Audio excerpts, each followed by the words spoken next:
Hello, Professor. I'm going to be explaining how I got my answers for quiz 1.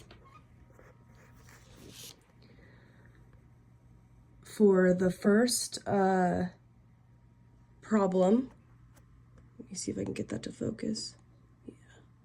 For the first problem, we were given two different equations, and we had to add them together to basically get the resultant wave. I used the trig identity that we learned in lecture, and then I separated the, I got this big monster here. Then I separated them into the sine term and the cosine term just to reduce it down a little bit.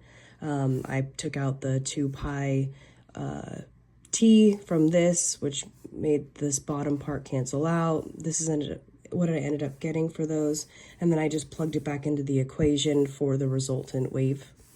To figure out which term was going to be longer, I used the knowledge that you can calculate the period from the equation 2 pi over the angular frequency, and in this case, we know what the angular frequency is for both the sine and the cosine terms, and so I did that.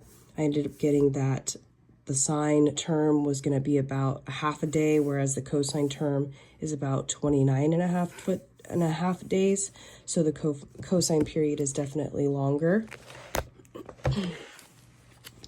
For the second problem, I took the equation that we learned in lecture, and we were given enough information to figure out what the angular frequency it was, so I did that, and then I also did the value of k because we were given the wavelength, and because this is in a 2D plane, we have to take into the consideration that it's at a 30-degree angle, and so I found the x and y components of k by doing that, and then was able to plug it back into the equation to get this.